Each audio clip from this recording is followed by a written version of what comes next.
juga melakukan, akan salah juga melakukannya. Akan salah kalau kita tidak paham. Nah, coba saya ambil contoh misalnya begini. Di akuntabilitas itu ada nilai kepemimpinan. Ya, ada nilai kepemimpinan. Nilai kepemimpinan itu kadang juga ada juga fasilitator. Kalau dia, tunggu dulu, kalian sudah tahu siapa coachnya kalian? Belum, Pak. Belum, Pak. Di kelompok 3 ada itu ya? Oh iya belum. Bisa dapat itu, coba saya buka dulu ya, supaya maksud saya kadang selera orang itu berbeda-beda. Maksudnya keinginannya lain, kita supaya ketemu maksud saya ya.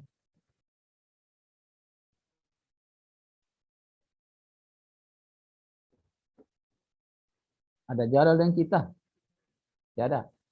Tidak ada pegang jadwal.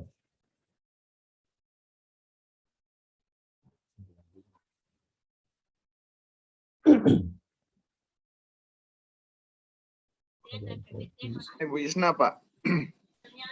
Ibu Isna coachnya, Pak. Oh ya, Ibu Isna ya. Ibu Isna, ya. Oke deh. Ya, makasih, Za. Kalau Ibu Isna misalnya menggunakan nilai-nilai yang dirangkum oleh Widhi Suara BPSDM kemarin, maka etika publik itu berbeda dengan yang saya pegang juga. Tidak apa-apa dikasih sama dia bahwa ada penyakit seperti ini, Bu. Misalnya, kalau tidak salah akuntabilitas itu kemarin mungkin sekitar 12 kalau tidak salah yang kami rangkum itu.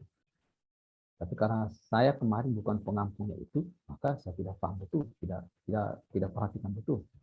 Nah, sekarang dia 9. 9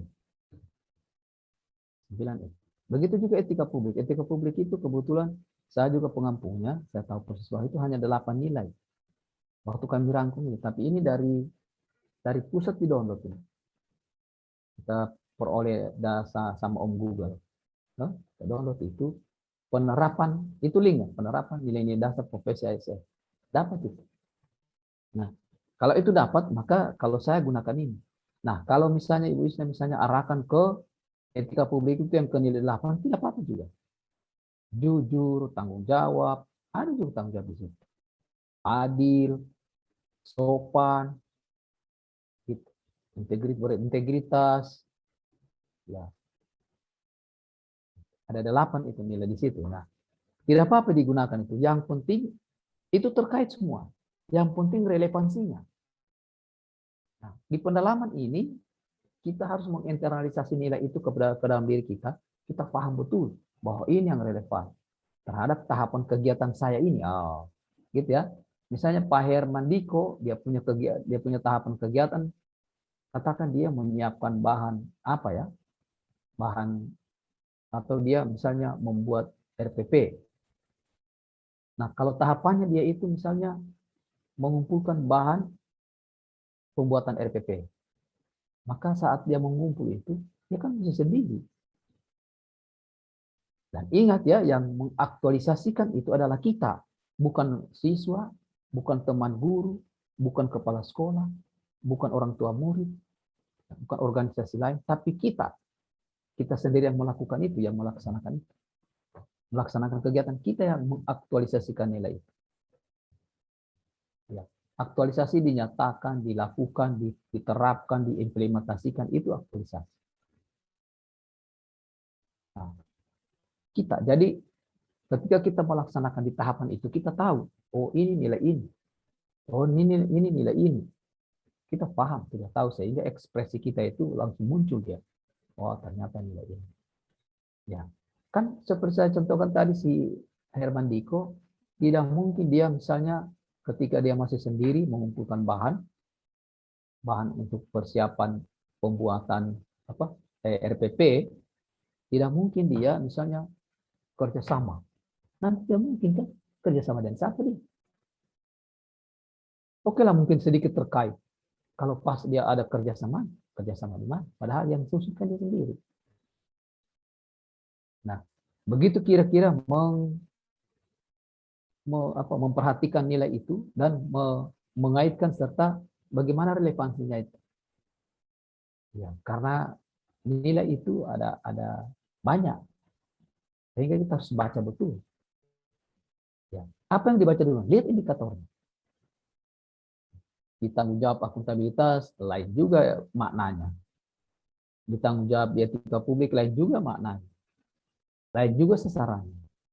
Di anti korupsi lain juga sasarannya. Untuk apa? Begitu juga di adil. Untuk apa dia? Adil anti korupsi untuk apa yang dimaksud di situ? Dalam hal apa? Nah, itu kita harus membedakan nantinya. Tapi itu nanti kita bahas pada pertemuan ketiga. Bagaimana perbedaannya? Kita akan dapatkan nanti.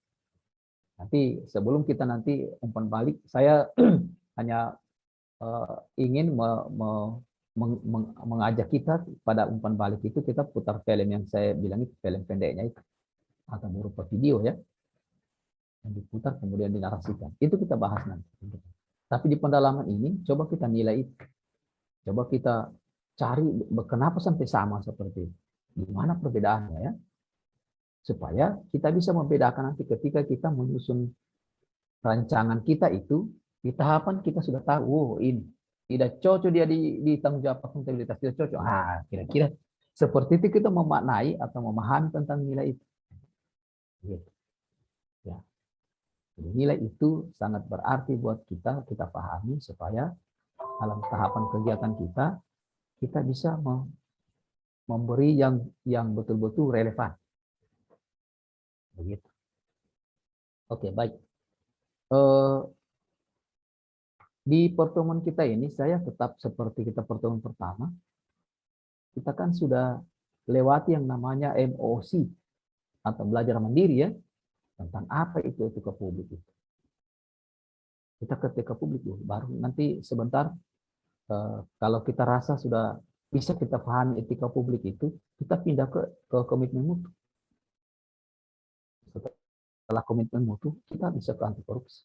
Ya, dalam GJP ini, kalaupun tidak selesai nanti anti korupsi, bisa juga kita bahas nanti di pertemuan ketiga. Ya, tapi yang penting kan sudah ada gambaran kan begitu untuk membuat film pendeknya dan kita menarasikan. Nah, itu bukti nyata kita nanti tuh, oh ternyata dipahami siswanya ini paham dan namanya etika publik ya, anti korupsinya, oh iya seperti itu. Ya, narasi itu dipertepat dia, dikasih tepat, dikasih mengena, karena itu dinilai. Dan itu saya sendiri yang nilai nanti. Saya akan buka dulu baru saya nilai. Oh, ternyata kelompok ini, oh betul. Ya, narasi di adegan-adegan film pendek itu tentang apa pelanggarannya, apa penyebabnya, kemudian bagaimana solusinya berdasarkan nilai-nilai itu. Nah, itu oh ternyata ini. Oh di tugas individunya pun saya kan bisa lihat. Oh, 3 hari punya ini. Oh iya betul dia. Ya. Ini kejadian yang di sana, ini penyebabnya, ini solusinya. Oh ya. Jangan solusinya lagi dilakukan akan di kemarin-kemarin itu saya dapatkan. Oh, PNS yang melanggar itu harus diberikan apa sanksi. Sanksi apa? Harus dipotong gajinya. Wah, tidak seperti itu yang dimaksud. Ya, yang ditugas ini tidak seperti itu. Oh, harus didiklatkan dia atau di workshop. Oh, tidak seperti itu. Lihat itu nilai. Dari nilai itu apa cara kita bisa juga misalnya didiklat. Dalam arti misalnya dia harus kita arahkan dengan pendalaman nilai itu. Oh, ya. Tapi kalau harus dipotong gajinya orang, wah tidak seperti itu. Kasihan orang kalau gaji tinggal begitu. Apalagi 100% sudah dipasang semua, sudah diparkir, SK diberi semua. Oh, mau makan apa kalau dipotong gaji? Biasanya begitu. Kalau 100% sudah. Mana SK 100 semua? Waduh, ada diberi. Wah, biasa. Tidak apa-apa. Begitu PNS. PNS ini sudah potong DBRI, potong lagi perumahan, BTN lagi, habis ya. Apa? Memang begitu. Kita ini mengabdi saja kan, hanya mengabdi, ya mengabdi kepada bangsa dan negara melalui ya profesi selaku PNS. Gitu ya. Saya coba perlihatkan dulu sedikit saja ya. etika publik dengan apa ya, dengan mutu dan anti korupsi. Apa itu dia ya? Ya, kira-kira hanya seperti itu dia ya.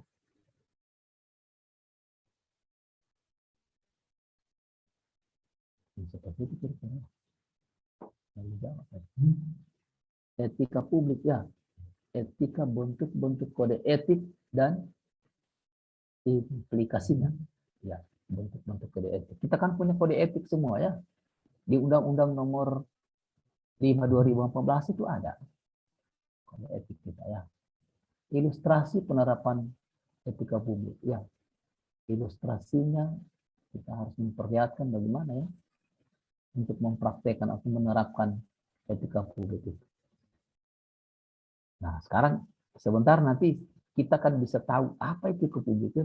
Karena dari 10 orang ini akan memberikan hasil emosinya, hasil belajar mandirinya ya. Gitu ya. Oke deh. Saya stop saja ini supaya kita lebih leluasa lagi melihat apa itu etika publik itu.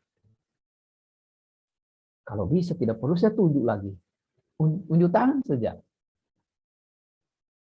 Ayo, hasil emosi kemarin ya, hasil belajar mandirinya. Kira-kira menurut Anda, pengertian Anda setelah membaca etika publik, apa itu etika publik ya? Ayo, tunjukkan merahmu. Pak. Siapa? Saya Oh Sonya, iya, Pak. Sonya. Mantap. Siap. Oke deh, coba. Ya, terima kasih kesempatan yang diberikan, Pak.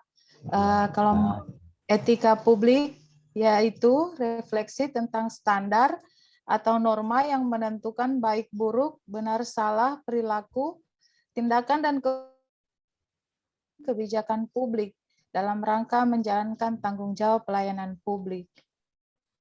Terima kasih, Pak. Sama-sama.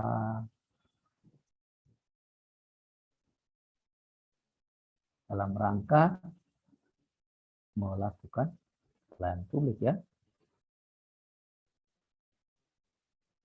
Yang publik. Refleksi. Refleksi itu apa refleksi kira-kira itu ya? Bu Nyoman ya? Apa kira-kira itu ya? Coba kasih jelas bisa sedikit apa refleksi itu? Atau yang lain yang mungkin apa itu refleksi? Gimana kira-kira ya contohnya? Refleksi. Ada refleksi ya, refleksi tentang standar norma. Apa itu refleksi ya? Ada guru bahasa Indonesia? Mana guru bahasa Indonesia ini? Coba dulu. Ya. Siapa guru bahasa Indonesia? Halo? Ada guru bahasa Indonesia? Tidak ada? Tidak ada, Pak. Ya? Diko? Ya, Pak. Ya. Guru bahasa Indonesia, Diko? Tidak, Pak. Guru SD saya, Pak. Siapa guru bahasa Indonesia? Ya. Kalau di kelompok ini tuh tidak ada, Pak. Oh, tidak ada. Oke, mari kita bahas bersama. Ya, makna daripada refleksi. Siapa yang bisa? Atau Bu Nyoman sendiri dengan bahasanya refleksi tentang standar? Kira-kira apa itu ya? Atau Pak Herman Diko bisa? Supaya kita sama-sama persepsi kita tentang itu. Oh, terima kasih, Pak. Ya, oke, sama-sama Pak Herman Diko. Assalamualaikum warahmatullahi wabarakatuh. Salam warahmatullahi wabarakatuh. Menurut saya, etika itu apa yang sudah dikatakan oleh Ibu Sonya, sedangkan Pak Materi menanyakan apa itu refleksi. Saya akan coba menjawab. Refleksi itu kalau tidak salah pencerminan dari tindakan apa yang kita lakukan. Mungkin demikian. Iya. Sama dengan gambaran ya, bentuk apa yang kita lakukan, gambaran apa yang kita lakukan. Kalau kita bercerminkan, kita lihat kita punya diri sendiri sana ya. Yeah. Apa yang kita lakukan, gerak kiri, gerak kanan, ikut kita. Kan begitu namanya cermin tuh. Nah, cerminan berarti gambaran tentang apa yang kita lakukan. Itu kata Pak Herman Diko. Yang lain ada tentang refleksi itu. Saya Pak, Ya. Andrianti, Ibu atau masih Nona? Andrianti, Ibu Pak. Ibu. Ya, oke, silakan Bu Andrianti. Menurut saya refleksi, terima kasih Pak. Menurut saya refleksi adalah perubahan. Perubahan. Dalam dunia pendidikan, Apa itu? refleksi adalah kegiatan yang dilakukan dalam proses belajar mengajar dengan memberikan penilaian dalam bentuk tertulis atau lisan oleh siswa untuk guru. Kalau dalam dunia pendidikan, refleksi dalam dunia pendidikan.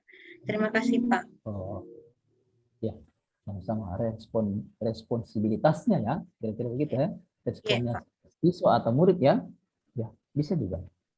Atau masih ada lain? Bagaimana kalau kita katakan bahwa refleksi itu adalah suatu gerakan yang spontan, yang refleks, toh? Begitu tuh, yang refleks, yang spontan. Begitu kita melaksanakan tahapan kegiatan kita, maka ada dalam otak kita itu, ternyata nilai ini yang cocok. Itu kira-kira arahnya. Refleksi tentang standar. Ternyata kalau kita melakukan sesuatu, itu salah. Refleks itu. Spontan kita akan merasakan, karena kita sudah terinternalisasi dengan nilai itu, spontan kita akan melakukan sesuatu yang kita anggap baik. Makanya dia terstandar. Kita sudah tahu mana baik, mana buruk. Mana benar, mana salah. Kira-kira kalau begitu, mana ya? Kalau menurut saya begitu.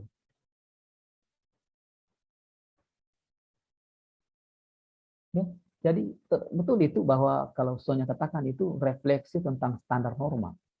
Norma itu apa ya? Kalau norma itu apa ya? Aturan Pak. Aturan. Aturan-aturan ya, berarti bukan cuma satu. Apa itu atau aturan tentang adat istiadat? Apakah itu tentang agama? Apakah itu sosial, budaya? Apakah norma hukum? Ya, jadi banyak. Norma itu adalah aturan-aturan. Nah, aturan-aturan itu menunjukkan bisa membedakan antara baik dan buruk. Ini dilarang, ini dianjurkan. Ini dianjurkan, ini dilarang. Kan cuma begitu kan? Ya.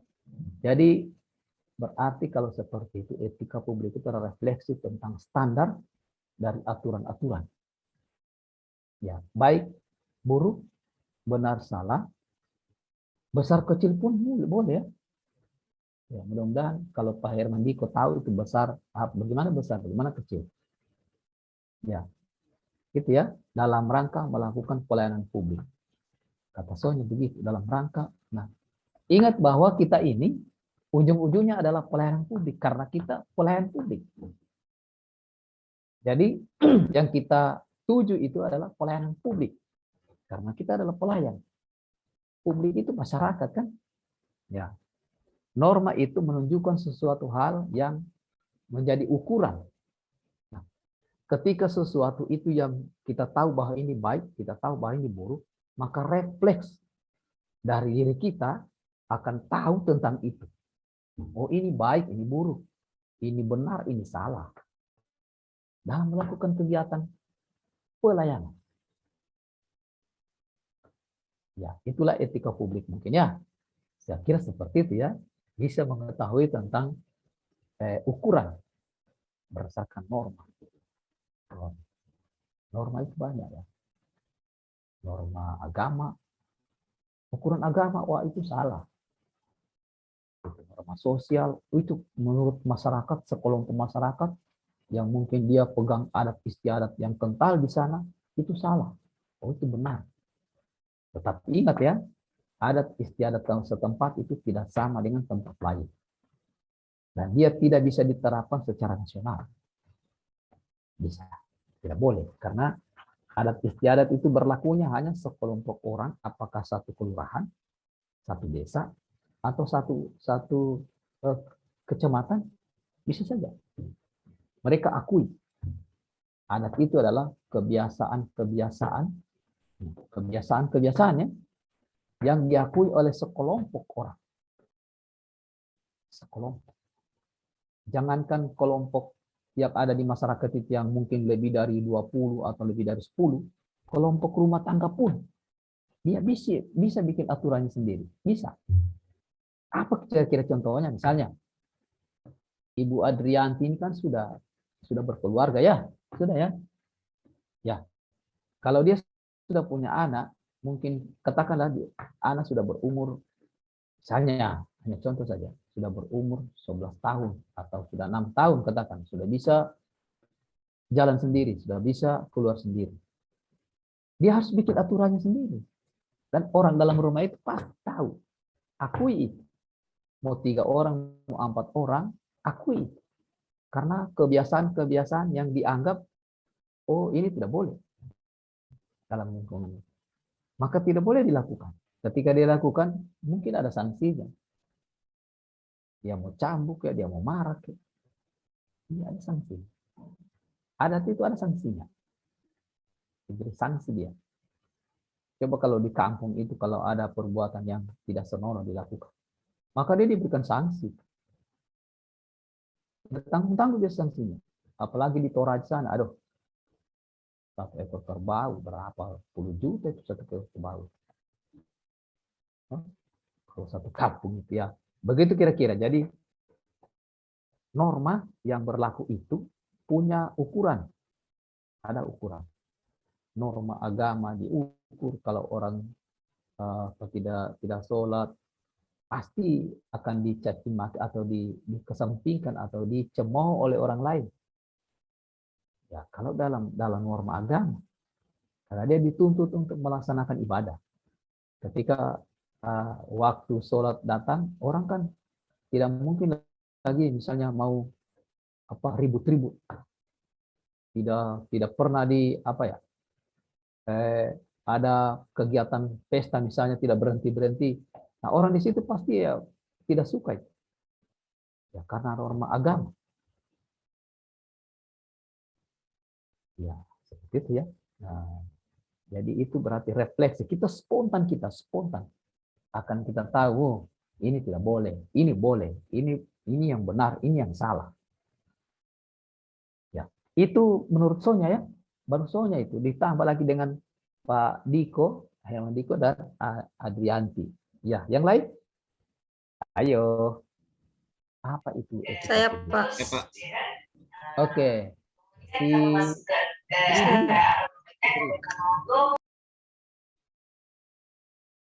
Wah, ini. Silakan Sri.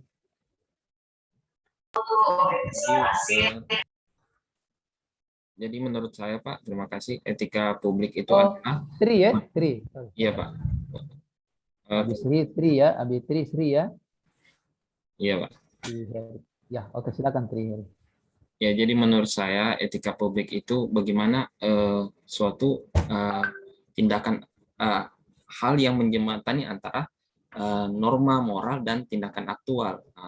Di sini norma moral itu sendiri tentu berstandar pada baik buruk suatu perilaku kita. Karena kita berbicara tentang publik, bagaimana tindakan kita ini bisa memegang prinsip-prinsip nilai-nilai publik, nilai-nilai publik yang ada 4 itu. Tentu nilai-nilai publik ini untuk untuk terwujudnya keadilan dan pelayanan terhadap publik. Terima kasih. Ya, tindakan yang bisa menjembatani setiap pelayan itu bisa membedakan antara baik dan buruk. Dalam segi pelayanan pasti ya. Ya, ingat bahwa kita ini pelayan masyarakat. Jadi arah kita, tujuan kita adalah pelayanan. Kuncinya di situ. Tujuan kita adalah pelayanan. Pelayanan itu harus dilakukan berdasarkan norma. Banyak aturan. Kenapa banyak aturan? Supaya semua yang kita lakukan itu disenangi oleh orang lain. Sesuai dengan keinginan orang lain. sesuai dengan kebutuhan orang lain. Di mana adanya kira-kira itu? Ada SOP atau SPO, ada standar pelayanan minimal, ada. Ya. Yang kita tuju apa? Ada nilai organisasi, ada visi misi. Itu yang kita tuju. Kita harus lakukan. Kita buat suatu perencanaan. Begitu direncanakan, disetujui perencanaan itu, kita lakukan. Kita lakukan, setelah dilakukan, coba kita evaluasi. Di mana kekurangannya, di mana sudah yang kita harus tambah, di mana apa yang kita harus pertahankan. Kan begitu. Kegiatan itu hanya 3 komponen utama. Rencanakan, laksanakan, evaluasi. Semua kegiatan begitu. Rencanakan dulu. Kalau tidak direncanakan, amburadul itu. Tidak tahu arah nanti dia. Ya. Biar rencana bagus kalau tidak laksanakan, kalau tidak punya sumber daya manusia untuk melaksanakannya, tidak kompeten kau, tidak bisa. Ya. Kalau membutuhkan skill atau pengetahuan, bagaimana cara melakukan? Dia tidak paham. Nah, evaluasi dan perlu dievaluasi. Kita tahu di mana kekurangannya supaya ke depannya itu tidak akan terulang lagi kesalahan itu. Ya, orang bilang jangan sampai lebih pintar keledai daripada kita. Begitu kira-kira. Keledai itu kalau dia sudah tahu lewat di situ ada lubang, tidak mau lewat di situ. Kalaupun lewat situ dia mau lompat tinggi. Seperti itu kira-kira. Jadi ada hal-hal yang kita perlu pedoman dalam menjalankan kegiatan pelayanan. Ujung-ujungnya pelayanan, tidak ada lain. Kenapa kita harus dalami ini?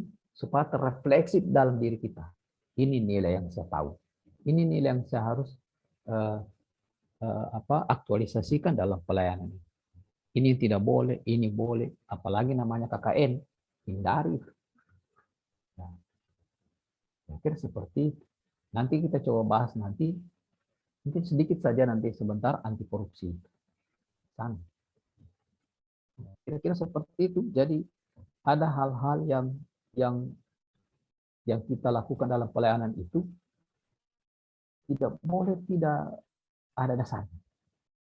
Sama saja misalnya ya guru ya, ini banyak guru. Guru itu kalau dia mengajar tidak mungkin tidak punya RPP. Mau lewat di mana dia? Tidak bisa diciptakan nanti pada saatnya itu. Tidak bisa. RPP itu kan perencanaan. Di sana ada ada dasarnya silabus. Di sana ada sub-sub pokok bahasan yang kita harus cantumkan, yang harus kita masukkan. Ya, di sana ada alat peraga. Di sana kita masukkan metode ngajarnya kita bagaimana. Apakah ada hal baru yang kita gunakan? Apakah ada alat peraga baru yang mungkin lebih cocok untuk kita terapkan, untuk kita berikan kepada anak didik kita? Nah, kita tahu. Nah, karena kita ahlinya. Tidak mungkinlah misalnya seorang perawat mengajar. Tidak mungkin. Atau administrator dia yang mengajar. Tidak mungkin. Bisa, tapi dia harus ikut di kelas dulu. Atau kalau di pendidikan dikatakan dia harus ikut apa 4 itu? Akta. Dia harus itu akta dulu. Karena di situ teknik mengajar ada. Coba kalau dia tidak ikut akta. Sulit itu. Karena teknik mengajarnya tidak ada. Dia tidak pernah diajarkan. Dia tidak tahu bagaimana membuat RPP. Tidak tahu dia membuat RP. Tidak bisa. Memasukkan sub-sub bahasanya tidak bisa. Dalam RPP itu mungkin ada juga namanya metode yang digunakan apa. Ya. Ada alat peraganya apa. Kita bisa berinovasi juga di situ.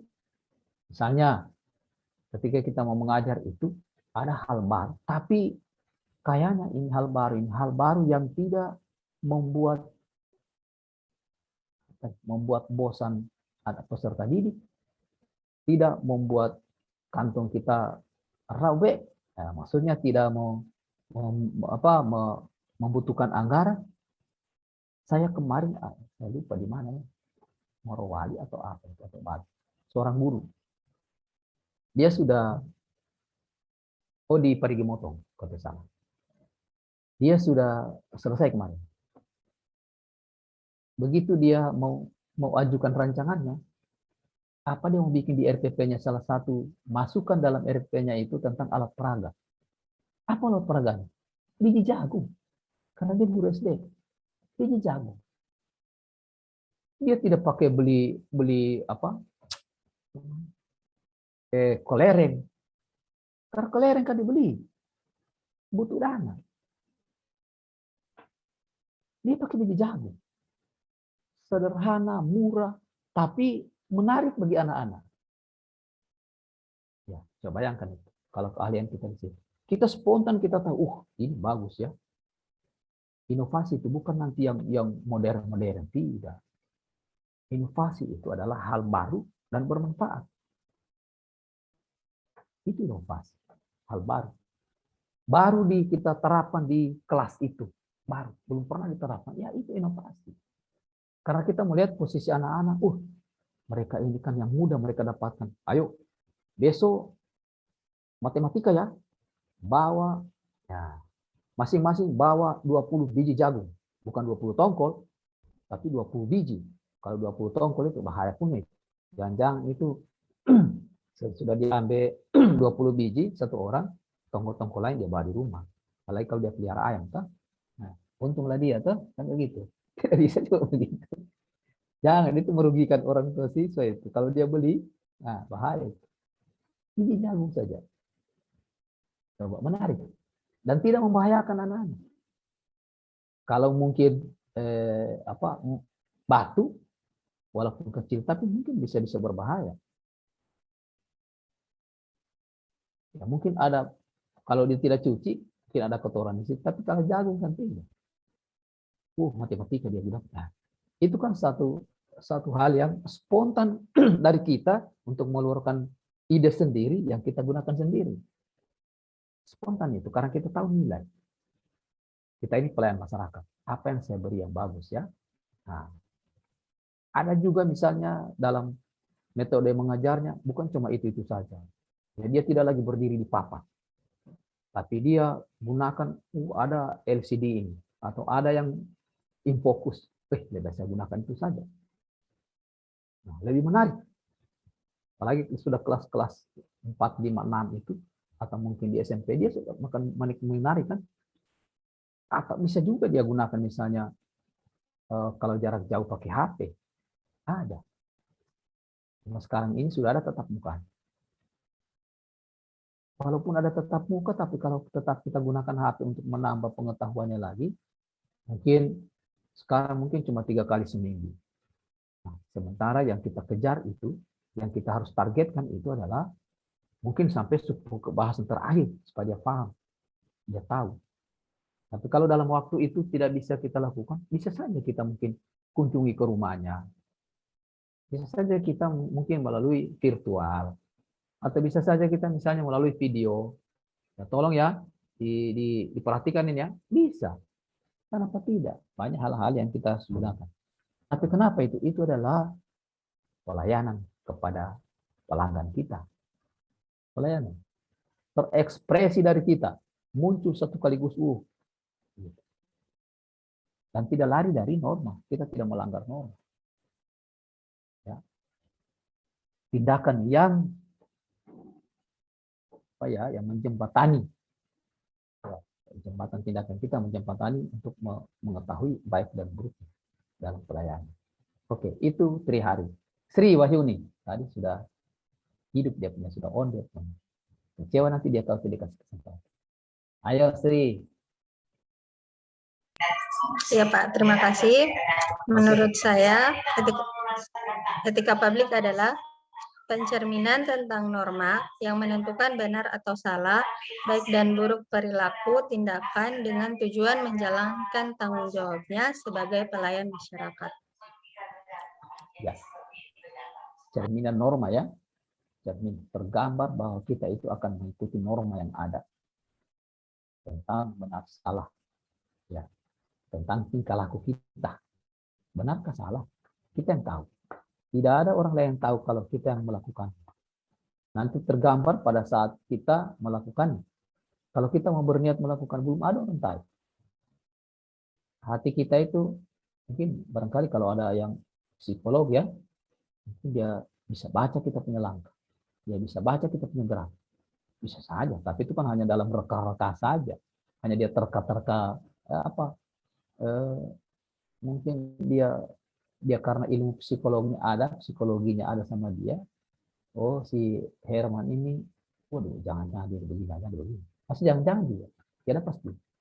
Tapi ketika dia sudah lakukan, maka kita sudah lihat langkahnya dia, sudah kita tahu gerakannya dia. Oh, begini dia itu, mau ke sana dia itu, obat ini dia itu. Nah, kita sudah tahu ya, cermin daripada norma, cermin. Norma melarang begini, norma menganjurkan begini. Oh iya, berarti bagus dia. Sudah tergambar bagi dia bahwa itu mengikuti norma yang ada. Ya, begitu kan? Nah, ada nilai-nilai organisasi yang kita harus capai. Oh, kita harus begini. Kita harus begini untuk mencapainya dia. Nah, seperti itu. Ingat nilai organisasi penting nanti pada saat menyusun itu dimasukkan itu. So, kalau di materi itu dia di kolom 7. Keterkaitan dengan kegiatan kita. Apa keterkaitannya? Gimana keterkaitannya antara nilai mana yang terkait, nilai organisasi mana yang terkait dengan kegiatan kita. Nah, gitu nanti. Begitu juga visi misi itu. Dan itu semua adalah bagian daripada pelayanan kita harus berikan untuk mencapai target yang sudah direncanakan. Pelayanan. Ya. Tidak ada guru itu tidak berencana untuk membuat anak didiknya itu pintar. Anak didiknya itu cerdas. Tidak ada. Kecuali yang tidak punya moral. Ya. Kalau ada seorang guru yang tidak punya moral, paling dia itu hanya menyelesaikan kewajiban saja. Terserah kau. Mau pintar kau dan tidak, yang penting pokok bahasan yang sebagai tanggung jawab saya sudah sampaikan. Terserah kau. Tapi tidak bisa begitu. Apa langkah kita lakukan? Beri dia pengayaan. Kita akan evaluasi dia. Evaluasi melalui apa? Melalui ulangan harian kah? Atau kita coba tes dulu dia pada saat setelah kita melakukan KBM. Tes dulu. Ya paham apa yang saya sampaikan atau tidak? Oh, kalau dia paham, oke. Alhamdulillah. Kalau dia tidak paham, ya lakukan pengayaan. Nah, tidak semua murid kita yang mungkin 20 lebih itu semua langsung dia tangkap bagus apa yang kita sampaikan. Belum tentu. Nah, bagaimana kita mau mengukurnya? Lakukan ulangan. Beri dia soal. Oh, si A ini masih lelet sekali dia. Begitu diberikan soal, wah, dia cuma setengah saja dia paham. Ya, hadapi dia. Beri dia pengayaan. Beri dia tambahan pelajaran. Mungkin dia punya kemampuan itu agak lambat untuk menerima apa yang kita sampaikan. Atau mungkin penyampaian kita yang tidak betul. Perlu evaluasi. Kalau hanya dari 20 misalnya siswa, kalau hanya sampai 5 orang saja tidak memahami apa yang kita sampaikan, ya kemungkinan siswanya yang tidak mampu menerima apa yang kita sampaikan. Tapi kalau sampai 75% siswa tidak memahami apa yang kita sampaikan, mungkin kita yang tidak mampu menerapkan ilmu. Mungkin. Coba timbal balik begitu. Oh, dia kalau 70% tidak paham, bisa kita yang keliru menyampaikan. Ya, seperti itu ya. Oke deh. Itu cermin dari norma tentang benar salah ya dalam hal memberikan pelayanan. Cermin ya. Itu semua kita harus pahami bahwa kalau kita tidak paham maka akan keliru sendiri kita. Kenapa 14 nilai etika publik itu atau ditambah 8 sehingga bisa menjadi 22 nilai itu, kenapa harus direlevansikan dengan tahapan kegiatan? Kalau tidak relevan maka kita salah langkah. Ya, salah langkah. Walaupun refleksnya kita spontannya kita itu langsung, tapi kalau salah kita tempatkan di tahapan kegiatan kita, yakin saja. Ibaratnya kalau mengangkat kaki itu tidak sampai ke tanah lagi sebelah. pergi tidak, begitu karena ragu. Nah, makanya tidak boleh ragu, harus tepat betul. Nah, seperti saya contohkan tadi, kalau masih melaksanakan persiapan persiapan mau mengajar, baru mau membuat RPP, kita baru sendiri, kemudian sudah menggunakan nilai komunikasi, konsultasi, kerjasama, wah sudah keliru kan? Nah, itu. Jadi lihat indikatornya. Itu ya. Etika publik itu adalah sebagai sistem. Nah, sistem penilaian perilaku serta keyakinan untuk menentukan perbuatan yang pantas guna menjamin adanya perlindungan hak-hak individu, ya, yang mencakup cara-cara pengambilan keputusan. Nah, kalau kita mengambil keputusan, ya, bagaimana caranya ya? Harus ada jaminan mengambil keputusan ya, untuk membantu membedakan hal-hal yang baik dan yang buruk. Ya, kita harus bedakan. Kalau kita ambil keputusan, kita harus tahu mana yang baik, mana yang buruk. Serta mengarahkan apa yang seharusnya dilakukan sesuai nilai-nilai yang dianut. Ya, nilai-nilai yang dianut itu kan itu tadi. Coba kalau kita di kalangan kelompok orang yang menerapkan aturan adat istiadat, ya ikuti. Sepanjang itu tidak bertentangan dengan aturan di atasnya, ya apa-apa. Ya, begitu kira-kira ya. Konsep etika sering disamakan dengan moral. Coba ya. Jadi di moral itu kebanyakan dia diambil dari nilai-nilai agama. Agama apa sih? Moral itu. Kan dari nilai agama. Etika lebih dipahami sebagai refleksi yang baik atau benar. Nah, refleksi itu spontan, kita akan lihat orang itu ketika dia melaksanakan sesuatu. Benar atau salah? Sudah bisa kita ukur. Kalau dia sudah berbuat. Kalau dia belum berbuat, tidak bisa. Ya. Bisa kita menilainya sudah ya. Moral itu mengacu pada kewajiban untuk melakukan yang baik atau yang seharusnya dilakukan. Ya, ajakan kalau ajaran agama itu selalu dia ajak ke yang baik. Makanya moral itu kebanyakan dari ajaran agama. Etika itu dipandang sebagai karakter atau etos individu atau kelompok berdasarkan nilai-nilai norma yang luhur. Ya, etos kerja kita ya, etos atau kebiasaannya, kelakuan kita yang baik individu maupun kelompok. Karena dia berdasarkan norma-norma luhur ya, yang diakui, yang disenangi, yang bisa diikuti oleh kelompok itu atau individu itu. Dia paham. Kode etik itu sendiri adalah aturan-aturan yang mengatur tingkah laku dalam suatu kelompok. Ya, kelompok khusus misalnya kode etik. Oh, dia punya kode etik. Kode etik itu kan ada kelompok-kelompok yang susun sendiri kode etiknya. Kode etik guru ada, kode etik perawat ada, kode etiknya dokter ada,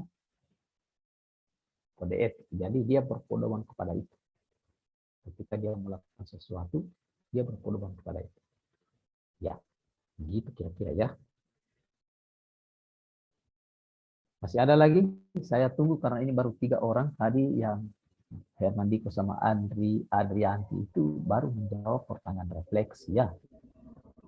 Oh, ada 2 orang lagi karena 10 bisa setengah ya. Ayo, siapa lagi? Saya Pak. Ya, Pak Herman ya. Silakan Pak Herman. Ya. Terima kasih Pak. Ya, sama-sama loh. Menurut saya etika publik adalah cerminan perilaku seseorang, baik itu perilaku baik atau buruk, dalam bertindak dan memutuskan sesuatu dalam menjalankan tanggung jawabnya sebagai pelayan publik, Pak. Terima kasih. Melakukan keputusan ya. Iya. Sebagai pelayan. Ya, kalau di sekolah kira-kira Pak Herman boleh kasih contoh pada saat mengajar dalam memberikan keputusan itu gimana kira-kira ya?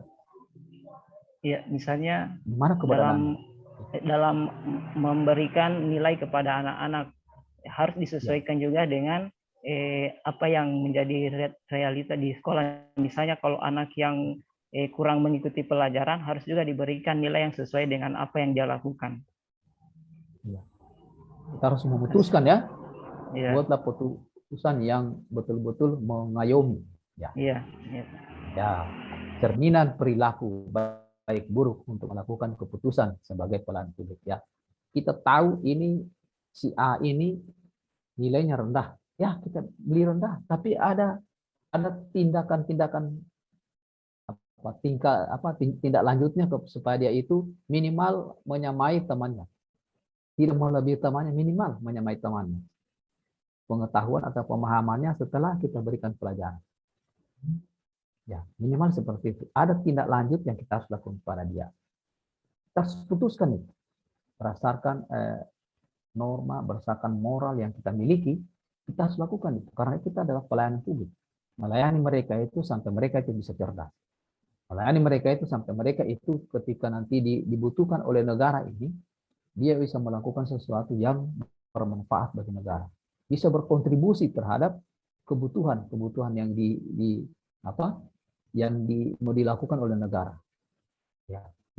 Mau udah jadi apa saja dia sudah punya kemampuan yang berasal dari kita tadi. Karena coba kalau dia tidak mampu, kita biarkan saja. Coba. Hasilnya itu pasti buruk, Pak. Kalau cuma kita biarkan. Kita sudah tahu dia itu, bisa-bisa dia akan malas ke sekolah. Minat belajarnya itu akan menurun terus. Minat bacanya itu akan tidak ada. Kalau kita biarkan. Karena dia sudah tidak tertarik lagi. Tidak tertarik lagi. Jadi etika publik itu adalah cerminan perilaku. Baik buruk. Ya, untuk melakukan keputusan. Melakukan keputusan. Kita harus putuskan. Berdasarkan keahlian kita. Ya, kalau misalnya basic line memutuskan itu tidak bisa. Tapi kan kita uji dulu. Apakah betul dia itu tidak mampu atau hanya karena kenapa? Ujiannya di mana? Ya, diuji di ulangan harian kah, atau diberikan soal, dites dia. Diwawancara juga boleh. Ya. Katakan misalnya dari 10 orang siswa di situ atau murid. Coba kelas 3 sudah kita coba suruh hafal kali dulu. 1-2 orang ini betul-betul biar kali 1 dia tidak hafal. Padahal sudah kelas 3 ini. Nah, tentu tidak bisa kita katakan terserah kau. Kurang anak apa saja yang ajar kau, terserah. Tidak bisa begitu. Bisa saja kita cari tahu misalnya orang tuanya, mamanya kan ketemu ke papanya. Si A ini seperti ini, Pak, kira-kira apa kerjaan di rumah ya? Apa itu ya? Setiap hari saya suruh jaga kios itu. Setiap hari saya suruh bapacu dia itu. Wah, para punya. Tapi memang tidak salah juga orang tuanya karena kebutuhan. Dia butuh untuk makan. Tapi kita beri penjelasan. Kita datangi, begini Pak, begini. Dengan keahlian kita, dengan kemampuan kita. Sehingga anak itu akan meningkat minatnya untuk belajar. Karena itu generasi kita. Ya, coba kalau kita biarkan dia, mungkin dia akan mengarah kepada menjadi anak-anak yang nakal, sudah bisa mengenal kelompok-kelompok yang mungkin suka dengan miras, ada kelompok-kelompok yang mungkin suka mencuri, ada yang apalagi yang sekarang. Makanya yang banyak mencuri itu atau mengkonsumsi miras itu yang tidak sekolah. Yang mencuri itu yang begitu, yang tidak sekolah. Okelah sekolah, tapi karena tidak diperhatikan oleh gurunya, maka dia akan mengarah ke sana. Maksud saya diperhatikan itu, kalau dia tidak mampu, ayo bagaimana caranya? Kita kan punya ilmu untuk merangkul dia itu. Dirangkul dia. Apalagi kalau ada guru BKH itu paling bagus. Ya. konseling, guru konseling, wah bagus sih. Cuma kadang kalau satu sekolah satu guru konseling pusing sendiri dia, banyak seperti itu, banyak nakal. Nah, gitu ya. Cerminan, ya cerminan untuk Pak Herman, ya, hampir sama, katakan itu cerminan. Satu lagi saya minta biar setengah ya. Oke, apa Pak? Saya Pak. Pak Zulham. Oke, silakan Pak Zulham. Muhammad Zulham. Jadi menurut saya etika adalah perilaku, tindakan, dan keputusan untuk mengarahkan kebijakan publik dalam rangka menjalankan tanggung jawab pelayanan publik. Tentunya berdasarkan nilai-nilai publik. Nilai-nilainya diantaranya itu misalnya dalam hal pelayanan kita harus berdasarkan prinsip keadilan, profesional, kemudian mengutamakan kepentingan umum dibanding kepentingan pribadi ataupun golongan. Dan harus bertanggung jawab terhadap tindakan yang kita lakukan. Ya, terima kasih. Ya, terima kasih. Ada tanggung jawab sudah disebutkan ya. Kalau Pak Zulham bilang itu ada tanggung jawab. Perilaku, tindakan, keputusan yang diambil ya dalam rangka pelayanan publik ya ada tanggung jawab kita situ. Di etika publik itu ada nilai tanggung jawab. Kira-kira bentuk apa tanggung jawab di etika publik itu ya? Kalau menurut Pak Zulham sendiri kira-kira bentuk apa itu Pak Zulham? Tanggung jawab di etika publik itu ya? Iya, terima kasih Pak.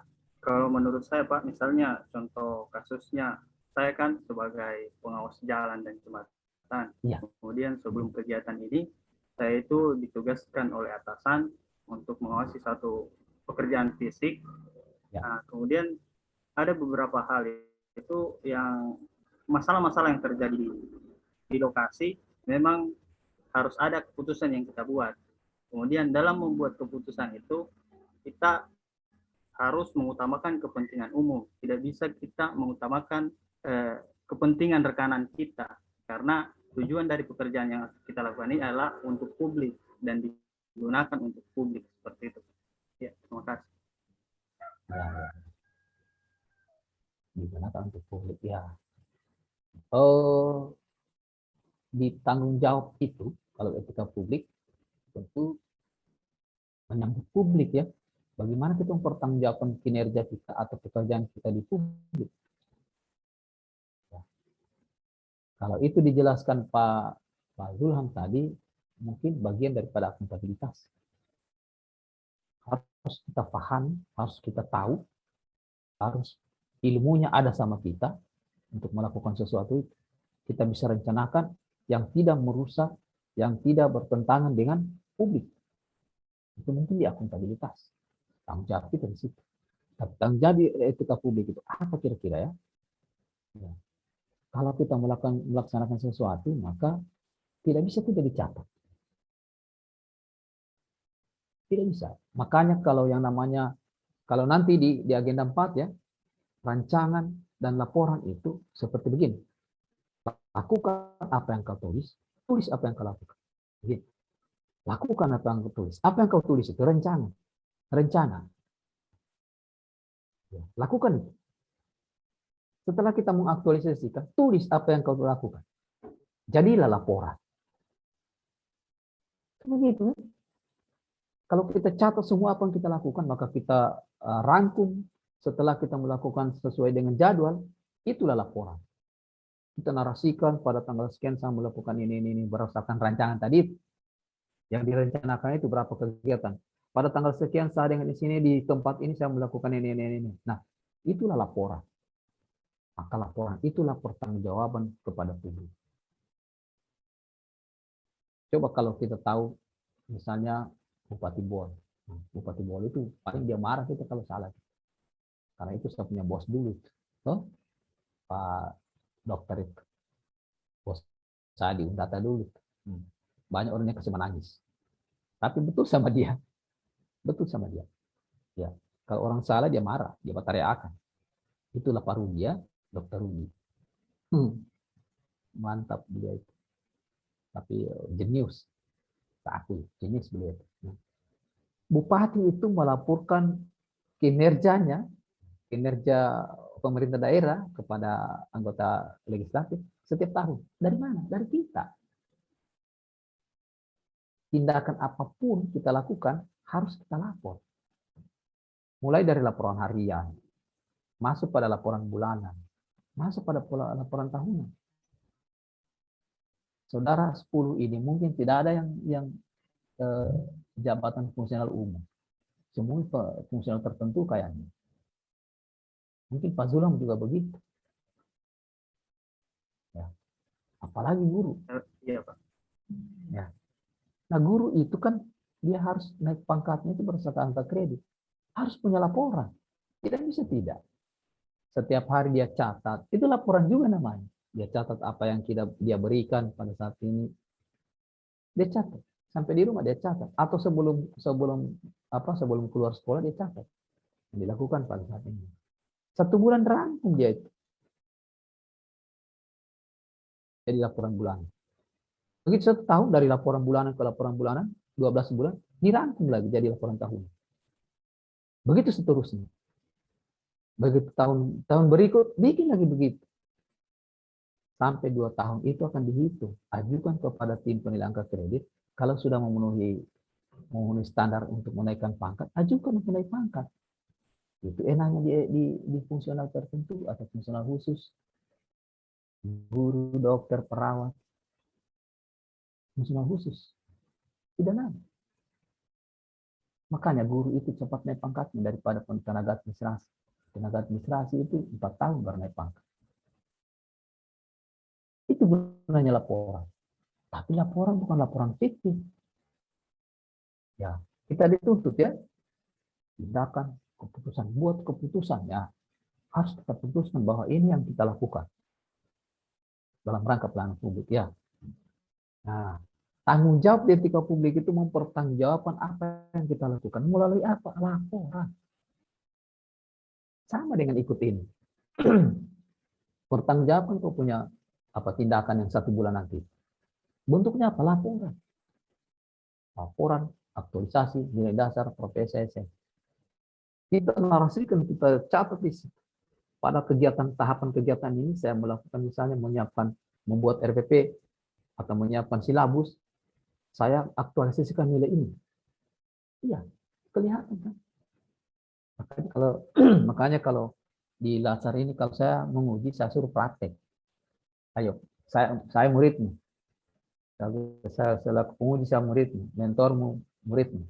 Coba bagaimana cara mengajar? Saya kasih begitu kalau saya menguji.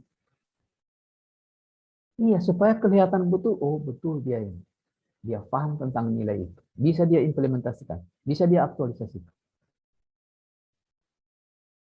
Nah, kenapa dikatakan aktualisasi? Itu kan dicatat, dilakukan, ya, diimplementasikan, diterapkan di sana. Coba. Ya, saya sangat berterima kasih sebenarnya kalau sistem CAT ini sangat bagus. Hampir semua atasannya atau mentornya itu menyatakan bahwa sistem CAT ini yang sudah ikut Lasar ini tanpa disuruh. Dia sudah lakukan itu karena kesadarannya. Sadar akan tanggung jawab. Halo C, peneganteng baru muncul. Silakan nonton ya. Siap, Ada Pak kawan-kawan Mabes. kita. Ya. Seperti itu kira-kira ya. Itu menurut Yun tadi. Perilaku, tindakan, keputusan yang harus dilakukan dalam melakukan pelayanan. Seperti saya katakan, itu ujung-ujungnya pelayanan. Tidak ada lain pelayanan. Memberi pelayanan, melayani. Melayani apa? Pelanggan kita. Apa dasar pelayanan kita? Ya, uraian tugas kita. Uraian tugas kita. Jangan lagi uraian tugasnya orang dianggap. Tidak mau dinilai kita. Tidak ada. Coba-coba kalau Pak Zulham misalnya melakukan KBM. Dia bisa tidak dinilai dia. Ya. Apa jabatannya Pak Zulham? Pengawas jalan dan jembatan. Pengawas jalan. Nah, pengawas jalan. Saya pernah temukan pengawas jalan itu yang ada di Poso. Nah, dia punya kegiatan itu melakukan sosialisasi kepada masyarakat tentang kekuatannya jalan itu. Dia buat satu baliho menghimbau kepada masyarakat yang ada di sekitar jalan itu, karena terlalu banyak kalau dia harus lakukan semuanya se Kabupaten Poso itu atau dalam kota Poso. Hanya satu ruas jalan saja. Dia buat baliho di situ. Dilarang menyimpan material di jalan atau di pinggir jalan. Dilarang mencuci mobil atau kendaraan di pinggir jalan. Karena katanya aspal itu paling anti terhadap air. Betul itu Pak Sulang? Betul, Pak. Jadi tidak boleh. Dia himbau itu. Akhirnya apa? Katanya kemarin bahwa di ruas jalan itu tahan. Yang harusnya umur jalan itu diperkirakan 10 tahun. Minimal dia bisa bertahan sampai 9 tahun. Tapi kalau tidak, coba kalau ditaruh misalnya material pasir di pinggir jalan itu. Basah terus itu di dalam. Basah terus. Maka dia cepat rusak. Pori-porinya sudah mulai kelihatan di jalan. Maka dia akan cepat rusak.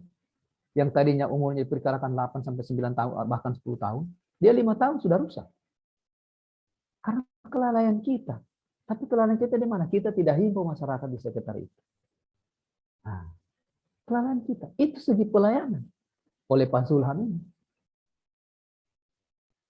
Ini pelayanan. Bisa dibikin kegiatan ke Pak Zulham. Misalnya di bawah sana ada ruas jalan, itu jalan belum lama dibikin. Himbau apa? Masyarakat situ. Bisa bikin leaflet kepada mereka. Bagikan itu leaflet. Dilarang. Nah, gitu. Apalagi sekarang, apalagi di bengkel-bengkel itu memandikan kendaraan atau mencuci kendaraan, di pinggir jalan. Atau orang di kios-kios misalnya, kios di pinggir jalan, kalau dia rasa-rasa itu berabu, dia siram. Padahal tidak boleh.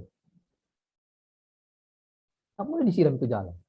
Beda kalau memang hujan, tidak sama. Itu kan kuasanya yang punya kuasa kalau hujan.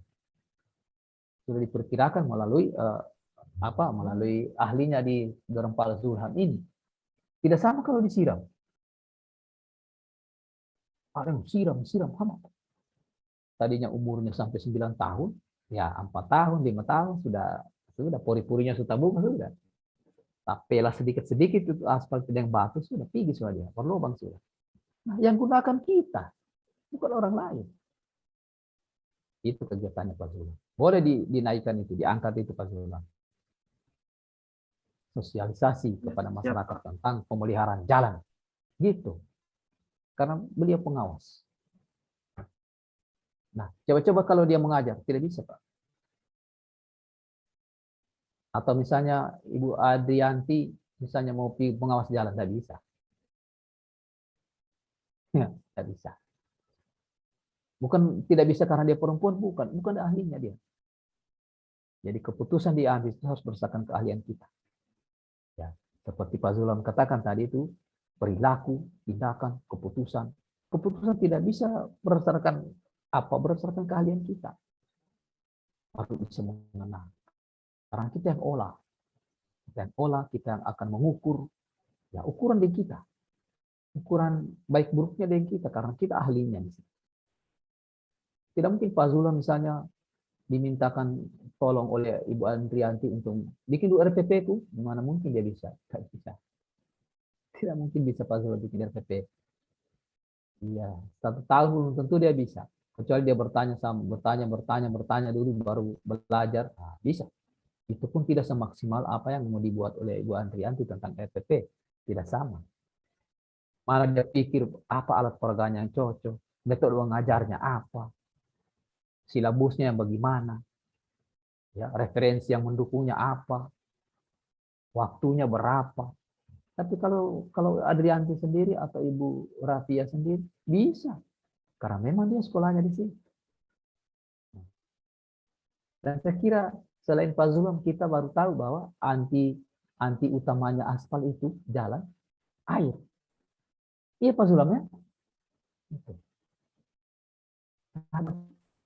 Benar Pak. Ternyata ya.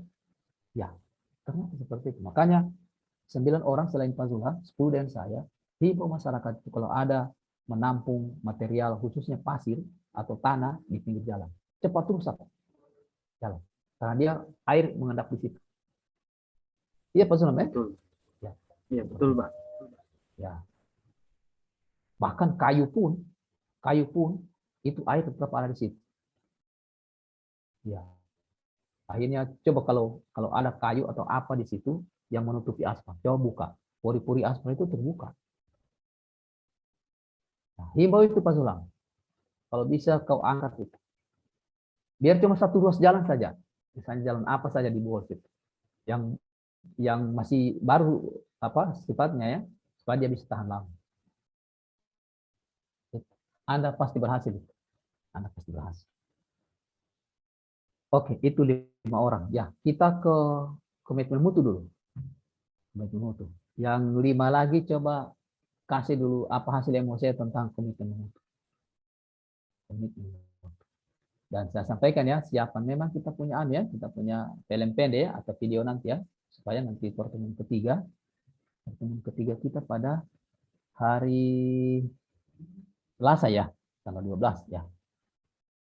Itu sudah pendalaman sedikit lagi tentang anti korupsi, nanti baru kita baru narasinya dibacakan. Coba gitu saja, tidak sulit. Ayo, komitmen mutu.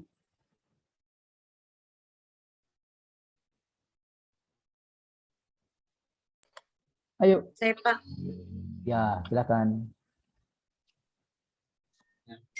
Ayo, Adrianti. Terima kasih atas kesempatan yang diberikan kepada saya. Menurut saya, komitmen mutu atau manajemen mutu harus dilaksanakan secara terintegritas dengan melibatkan seluruh komponen organisasi untuk senantiasa melakukan perbaikan mutu agar dapat memuaskan pelanggan. Terintegritas ya. Terima kasih, Pak. Yang terintegritas ya. Atau terintegrasi. Terintegrasi, Pak. Oh, terintegrasi ya. Beda ya. Integritas itu adalah akhlak moral. Tapi kalau integrasi itu penyatuan ya. Integrasi. Ya. Ada kerjasama ya untuk melakukan sesuatu yang bisa berkualitas. Atau integrasi dari beberapa hal yang bisa menunjukkan kualitas pelayanan kita. Ya, mungkin begitu maksudnya Ibu Andriati ya. Ya. Perlakuan terintegrasi. Perlakuan. Apapun yang kita lakukan itu harus terintegrasi. Tidak bisa kerja sendiri. Tidak bisa kerja sendiri. Harus berkolaborasi. Harus membangun sinergitas. Ya. Tidak mungkinlah Ibu Andriati bisa mengajar kalau tidak tidak disetujui oleh kepala sekolah. Ya. Kalau cuma Ibu Andriati sendiri tidak bisa mengajar kalau tiada murid. Kalau murid yang tidak masuk sekolah akan membuat dia itu tidak akan tenang. Karena tidak banyak muridnya yang bisa bisa berhasil. Ya, kalau orang tua murid tidak mendukung, pembelajaran diberikan oleh Ibu Andriati tidak akan jadi juga. Maka integrasi itu penyatuan antara beberapa komponen yang bisa menggolkan kita punya kegiatan. Integrasi. Sehingga kualitas kegiatan kita diakui. Komitmen mutu. Mutu. Kualitas daripada pekerjaan kita. Ya. Kita harus berjanji pada diri kita sendiri yang tercermin dalam tindakan. Harus berjanji pada diri sendiri. Dalam tindakan kita harus berkualitas ya punya kinerja. Tidak boleh tidak. Ya. Yang menjadi tanggung jawab kita. Dan kita harus laksanakan secara optimal. Tidak boleh tidak. Itu Ibu Adrianti. Terintegrasinya. Suatu kegiatan yang kita lakukan itu bisa akan memperoleh kualitas pekerjaan kita. Oke, yang berikut, yang lain. Makasih Ibu Adrianti. Bu Anti ya. Yang lain. Bu Ade, Pak. Siapa? Mana? Dipanggil Ibu Ade. Ibu Ade. Oh, Ibu Ade, ya. Oke, terima kasih Bu Ade. Yang lain, yang lain. Yang belum bersuara.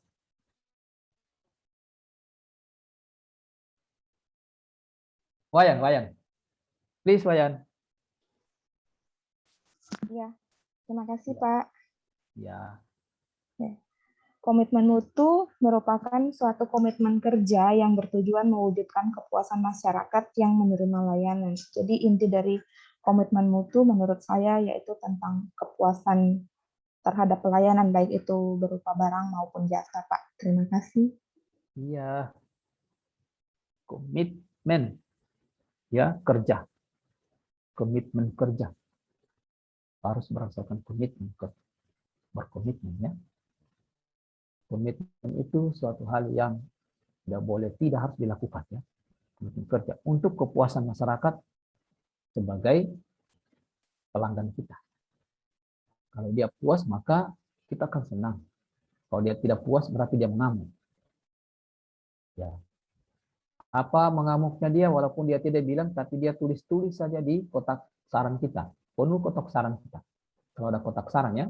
Atau kalau dia pakai emoji, emoji yang muka-muka 45, dia tusuk terus, dia pilih terus. Karena dari pelayanan kita. Ya. Biasanya begitu menguji hasil pelayanan kita, ya. Menguji, buat emoji. Emoji yang muka tidak senang, yang muka senang, dan muka yang gembira. Kalau dia pilih terus muka yang tidak senang, wah, berarti pelayanan kita tidak bermutu, tidak berkualitas. Ya. Hampir kita sampai pada jam 9, tapi anti korupsi bisa kita bahas nanti pada pertemuan ketiga sebelum itu, ya. Tapi komitmen mutu dulu.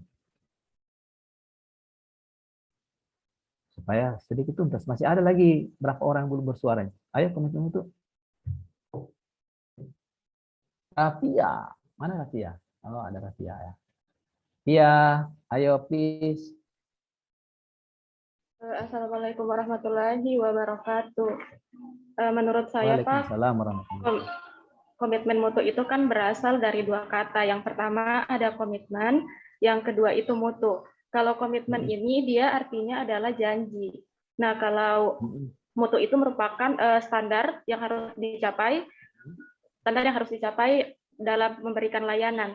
Nah, jadi dapat diartikan bahwa komitmen mutu itu capaian yang harus dicapai oleh seorang ASN atau PNS dalam memberikan pelayanan yang optimal, yang berkualitas sehingga pelanggan itu merasa puas dengan pelayanan yang diberikan.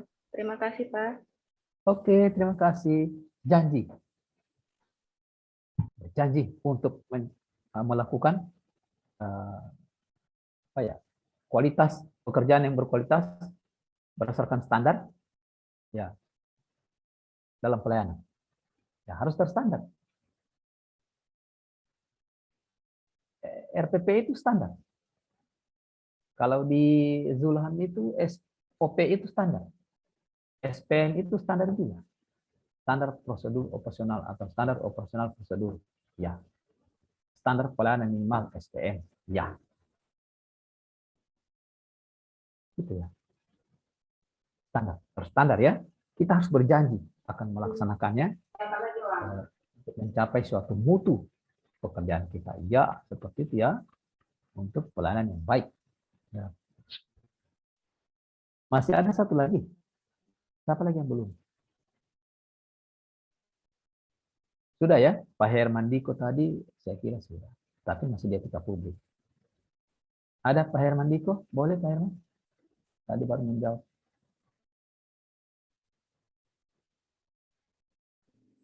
Oke, terima kasih Pak. Oke.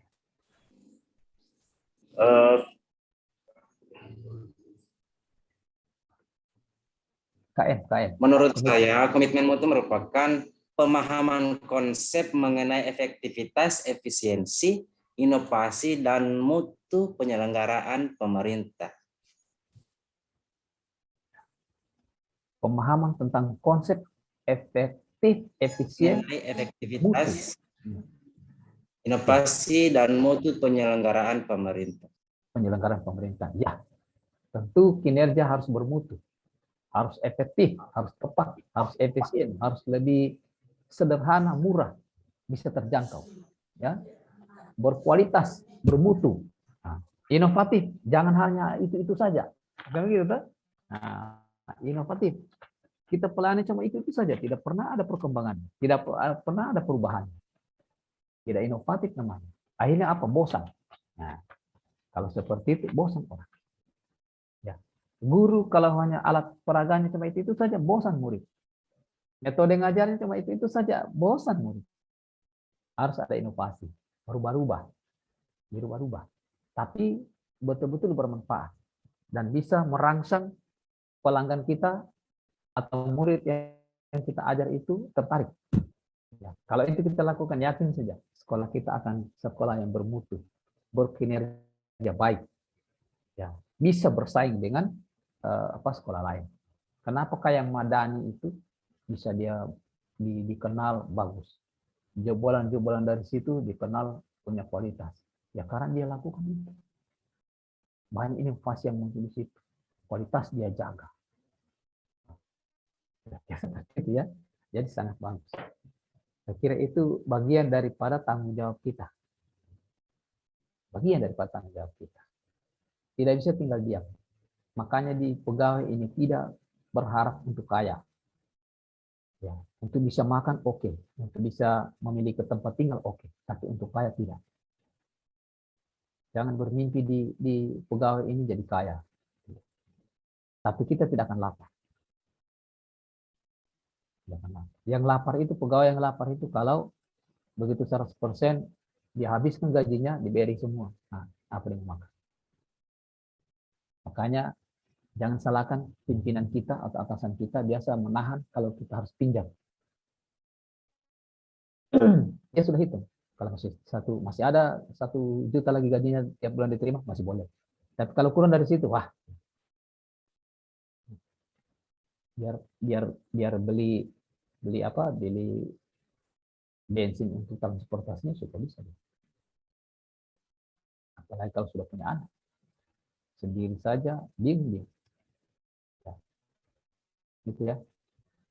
Kalau dihitung-hitung kalau cuma 1 juta, kalau 1 bulan dia makan harus 500.000 untuk beras, 500.000 untuk apa lagi? Cukup khawatir.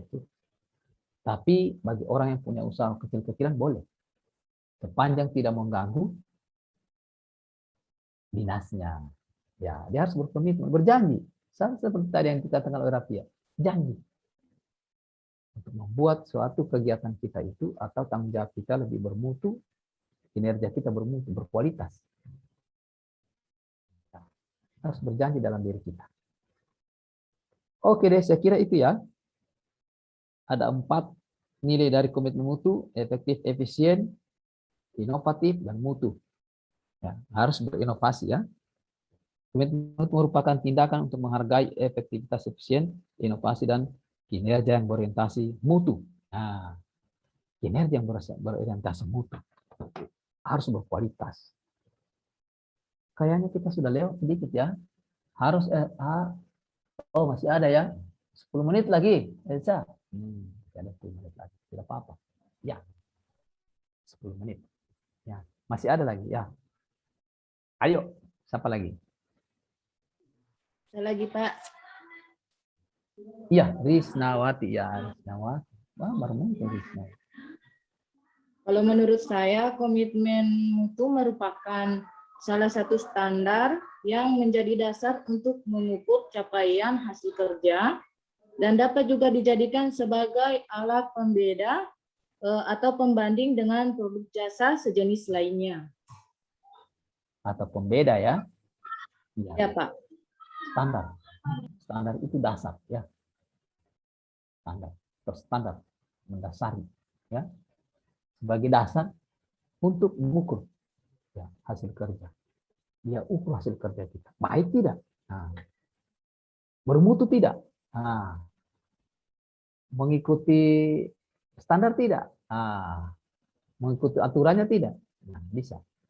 Kalau kita menyalahi aturan, maka bisa diborgol, bisa dipecat, bisa menumbangkan organisasi, bisa menyusahkan teman, bisa kalau kita tidak ikuti aturan. Bisa. Coba-coba dari misalnya dari satu sekolah. Satu sekolah itu ada kepala sekolah, ada guru 10 atau katakan 6 lah ya. 6 guru di situ, karena kelas 1 sampai 6, 2 tata usahanya berarti 9. 9 orang itu, 5 saja tidak mengikuti standar pelayanan atau SOP sebagai aturan, sebagai rel yang kita harus ikuti untuk mencapai nilai, untuk mencapai visi misi. Yakin saja tidak akan capai visi misi. Tidak akan tercapai nilai, tidak akan bisa dilakukan. 4 saja di bawah dari setengah, tidak akan tercapai. Ya. Misalnya ada nilai di SDN, nah, SDN-nya Ibu Risna dulu. Apa SDN apa ya, Ibu Risna? Atau SMP? SMP, Pak. Ya, SMP. SMP berapa? SMP 2 Karamat. Ya, SMP 2. SMP 2 itu ada satu nilainya begini. Salah satu nilai ya. Cerdas dan berkualitas. Misalnya begitu ya. Cerdas. Apa kita bisa capai itu cerdas bagi siswa? Kalau kita tidak mengikuti RPP, tidak kita membuat RPP secara berkualitas, tidak bisa. Oke lah misalnya SOP tidak ada di sekolah itu, tapi RPP ada. Rencana pembelajaran itu ada. Sebagai rel yang kita harus tempuh untuk mencapai standar tadi itu. Sebagai dasarnya. Untuk mencapai kualitas. Untuk mencapai mutu pembelajaran. Untuk mencapai kinerja. Hasil kerja maksudnya yang bermutu, yang berkualitas ya. Tidak bisa. Bagaimana kalau 4 orang bikin seperti itu dari 9 orang? Berpengaruh terhadap organisasi. Berpengaruh. Jangankan 4 orang, 1 orang saja berpengaruh. Pincang. Ya. Apakah dari mata pelajaran sudah disusun berdasarkan kurikulum itu? Satu lele tidak berpengaruh? Berpengaruh. Akan berpengaruh pada nilai siswa, berpengaruh pada nilai murid. Satu mata pelajaran saja. Katakan matematika merah. Apa dia tidak berpengaruh? Dari perolehan kumulatif atau kumulasi nilainya berpengaruh. Yang akan mencapai yang namanya mungkin 100 siswa yang ada di situ seharusnya ya 70%, 75% dimungkinkan untuk mencapai misalnya 2,8 IP-nya. Tapi karena berpengaruh terhadap itu, hanya karena guru 1 orang, guru matematika yang tidak becus, atau tidak mengikuti ya peraturan yang ada di situ, berpengaruh. Tidak akan mencapai. Ya. Tidak akan capai dia berapa target. Sekolah juga punya target.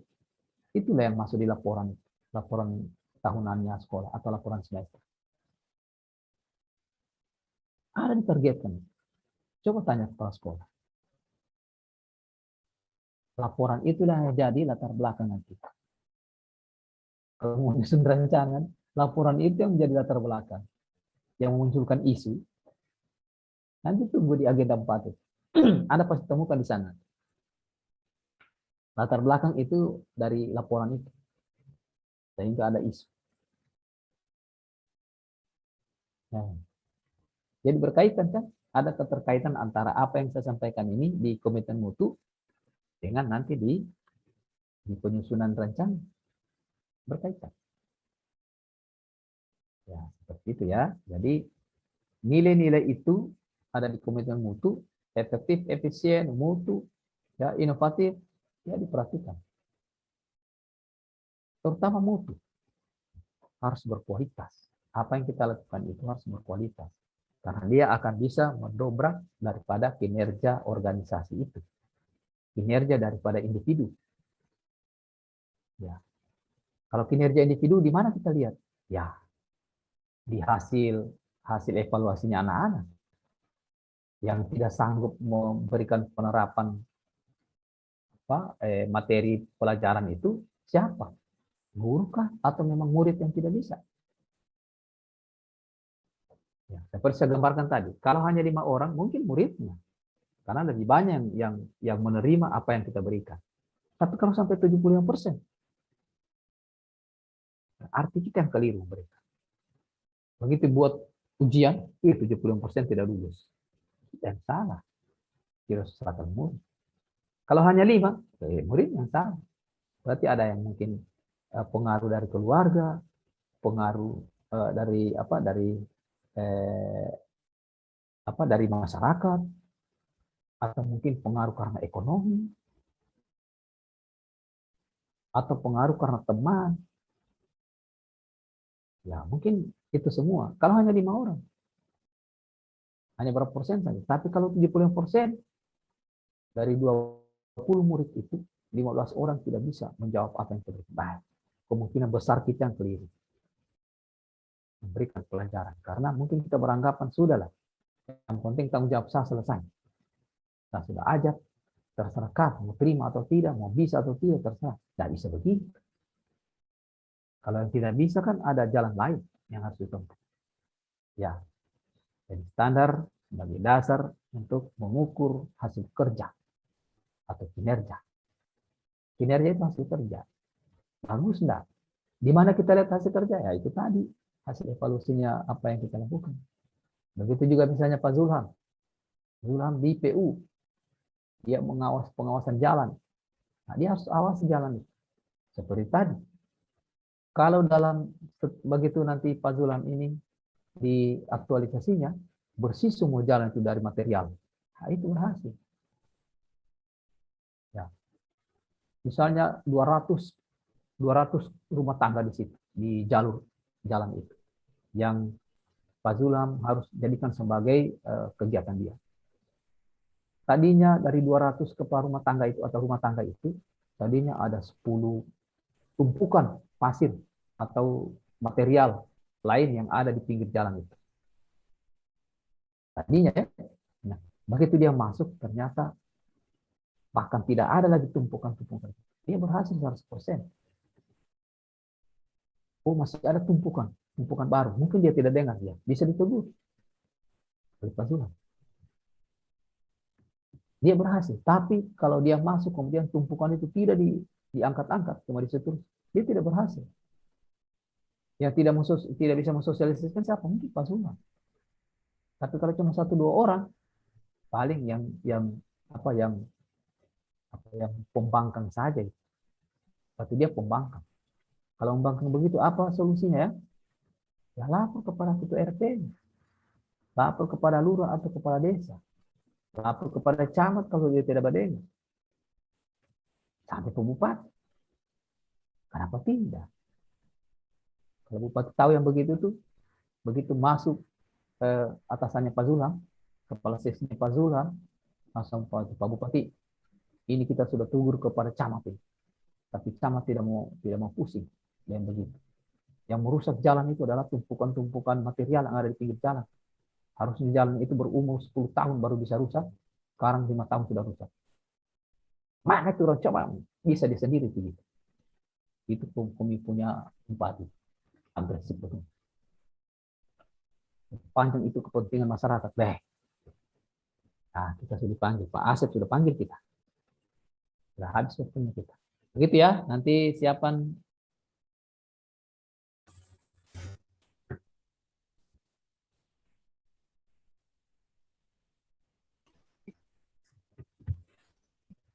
Oke, terima kasih perhatian kita, Leh. Nanti kita ketemu lagi tanggal 12 ya, semua.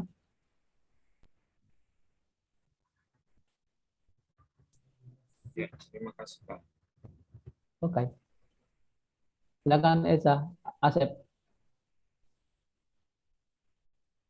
Ya, Pak Muiz. Oke. Saya pindah di channel lain ya, Cep. Oh, siap, Pak. Oke.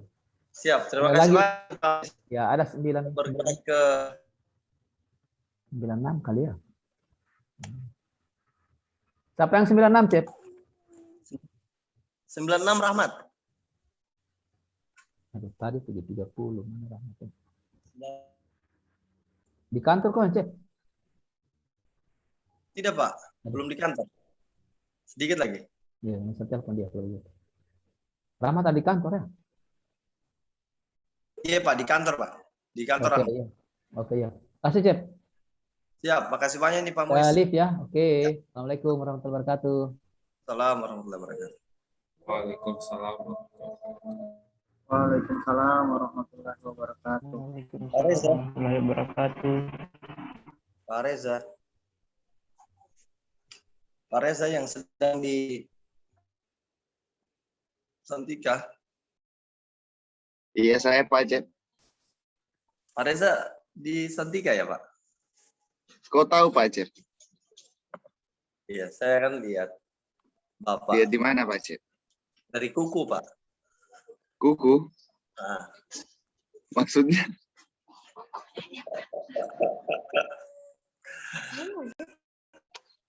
Kebetulan baring-baring Pak Cep. Kan agak kurang fit. Dari Ibu Uri ya? Iya. Pak Reza, saya terima telepon. Aduh, nelpon di handphone silakan. Ibu Isna. Sebentar. Silakan.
Reza, suara saya Halo, jadi Ibu kecil. Sri. Pak. Iya, halo Ibu Sri. Sehat Bu. Assalamualaikum. Assalamualaikum Ibu Sri. Waalaikumsalam Pak Reza. Ahlan wa sahlan. Ahlan bik. Kaif haluk Pak Reza? Alhamdulillah. Betul jawabanku tuh? Iya, tapi disambung lagi. Bihair. Apa sambungannya, Bu? Bihair. Alhamdulillah bikhair ya. Oke, alhamdulillah bikhair. Kalau saya mau bertanya sama Ibu bagaimana?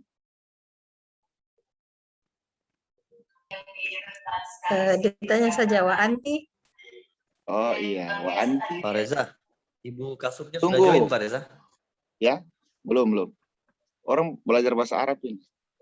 Wa Anti. Nah, Pak Reza. Ibu Wa Kasubnya Anti sudah apa? join?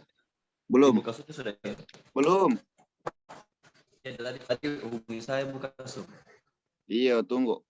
Belum join. Tunggu, orang mau belajar bahasa Arab. Katanya mau join. Wa Anti, Ibu Sri, Wa Anti. Alhamdulillah ana bihair aidan.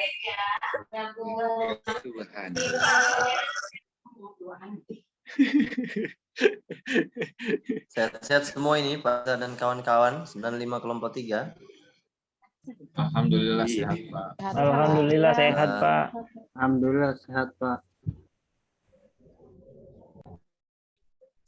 Pak Reza, tadi malam tidurnya di hotel Pak Reza? Kau tahu Pak Cep? Ya? Sewot ya? Bapak sewot ya? Bukan sewot Pak, masalahnya Bapak kabur kemarin di kantor, saya tahu Bapak langsung ke Ibu Uri kan? Oh tidak Pak, saya buat ATM BRI. Bapak Oh. jangan seperti itu dong. Kapan Bapak itu- diserahkan Ibu Uri Pak Reza? Kemarin? Bapak itu menurunkan reputasi saya di depan Ibu Sri loh. Gimana? Bapak menurunkan reputasi saya di depan Ibu Sri nanti kalau begitu Pak. Saya sendiri loh, saya sendiri.